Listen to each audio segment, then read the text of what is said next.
Stop everything. Because nothing is more explosive than a woman low-key competing with a wife she claims never crosses her mind. When you're preparing for a serious fight, your mindset should be razor-sharp, pure tunnel vision. Zero distractions allowed. You're not supposed to be analyzing someone else's jewelry, outfits, or overall vibe like it's homework.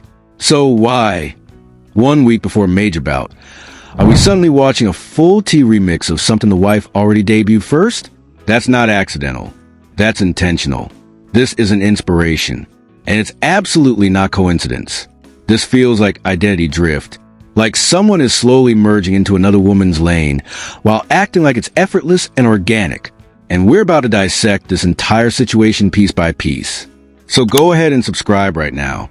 Turn on those notifications so you never miss when I go live or post another upload. Because we are officially in relationship territory. And yes, we're unpacking this mess properly. Meet somebody in 2024 who you said you ain't even been with.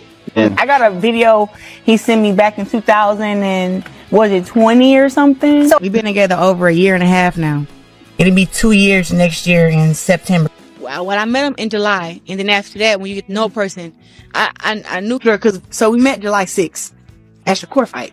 I already know everybody, and their cousin has jumped on this story. The internet has been buzzing nonstop, but over here we do things differently. We slow it down. We zoom all the way in and catch the details everyone else casually schemes past. There are layers to this, and some crucial pieces are being conveniently ignored. So let's line everything up and actually talk about it properly. And let me make this crystal clear. This is not bullying. This is not harassment. And this is not hate. This side of the fence is about accountability, observation, and sharp commentary. We can critique behavior without destroying a person's character. And that's exactly what's happening here. Now, yes, some people are definitely crossing lines, but that's on them. That's their business and their mess. I'm not here for that. Once again, Claressa handed the trolls a fresh snack, and the internet sprinted with it. But for me, this isn't about dragging anyone. This is behavioral data. This is a psychological case study unfolding in real time, and I'm watching it very closely. Here's a gift from my man, okay? This is what I gifted myself. Little bracelet, myself.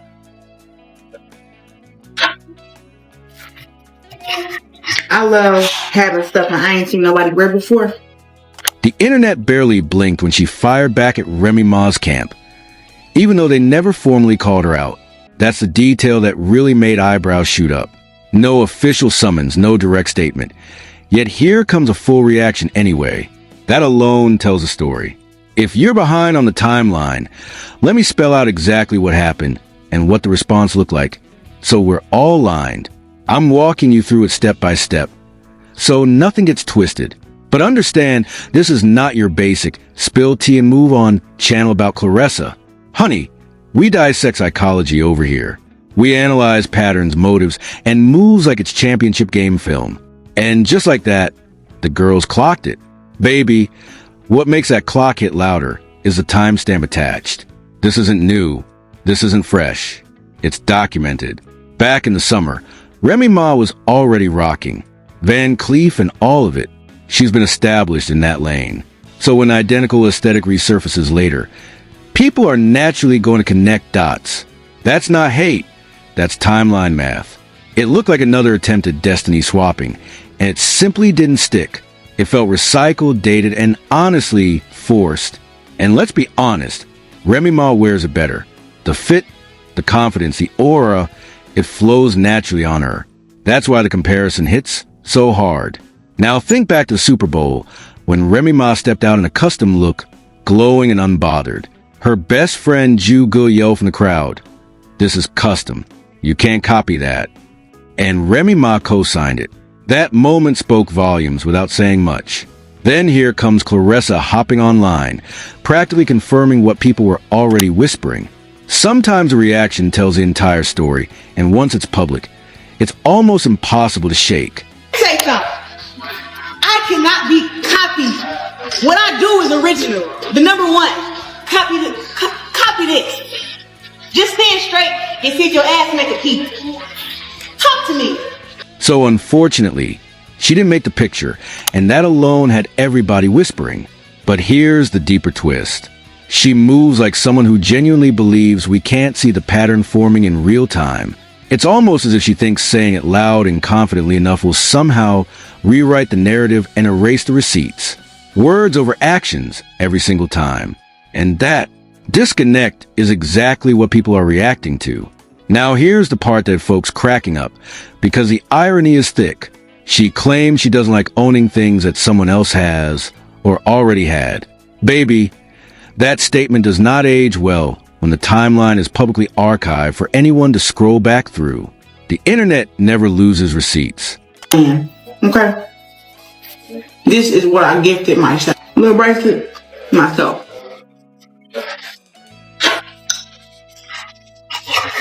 I love having stuff that I ain't seen nobody wear before. These are gifts from my man. Okay. This is what I gifted myself. Little bracelet, myself.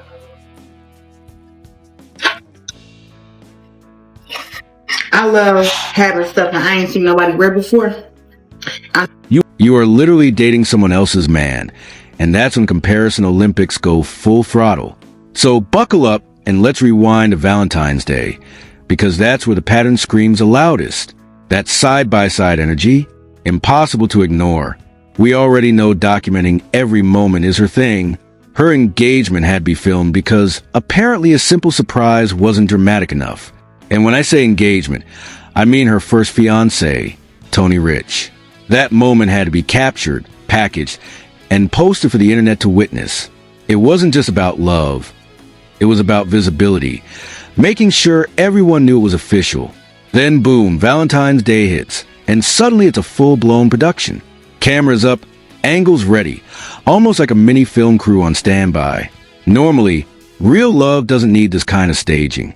Genuine connection moves quietly, but documentation?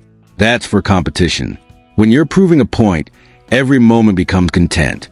And let's not forget Christmas. We all saw where he was, with his wife and family. That visual alone spoke volumes. Then came the aftermath.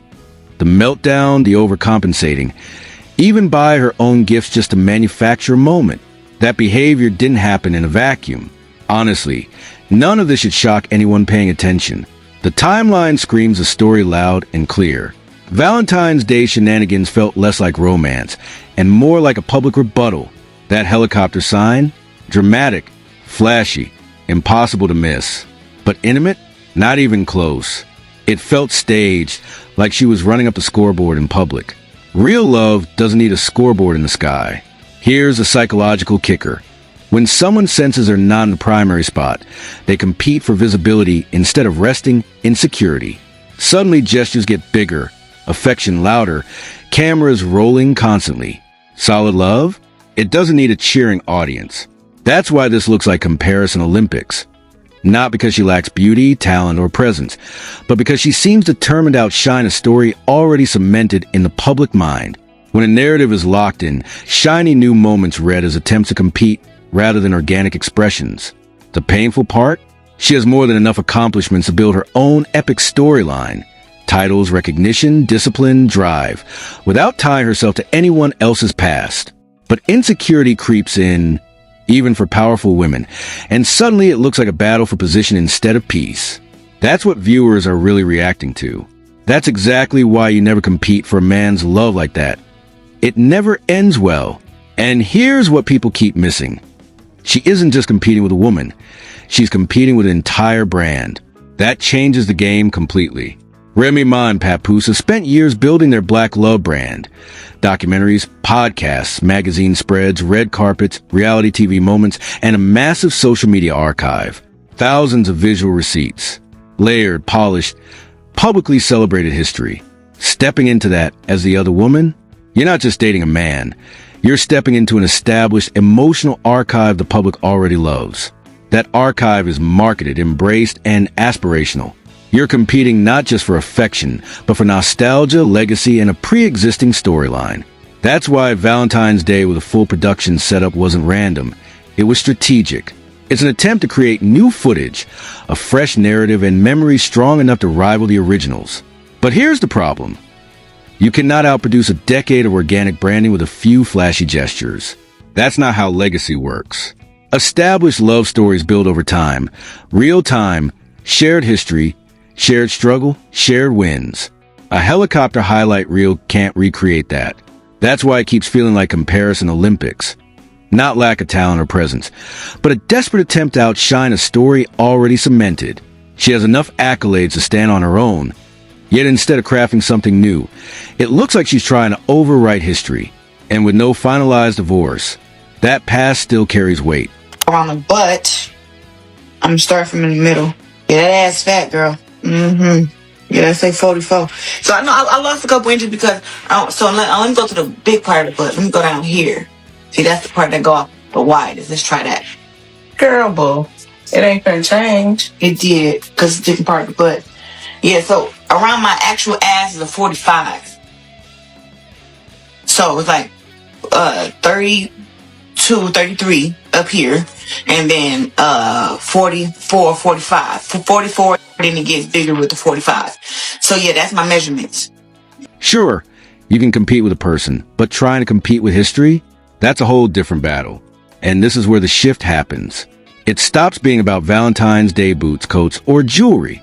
It becomes a pattern of comparison, overcorrection, and trying to outshine an established narrative instead of putting the energy into building your own brand and relationship from the ground up. Because let's be real, who's gonna look at that stage setup? The fur, the boots, the jeans, the tank, and not immediately think of Remy Ma? The visual comparison hits instantly. That's why people keep connecting the dots. When the styling mirrors a known look, the internet notices every single time. And the wild part? She keeps handing bloggers easy talking points without them even reaching.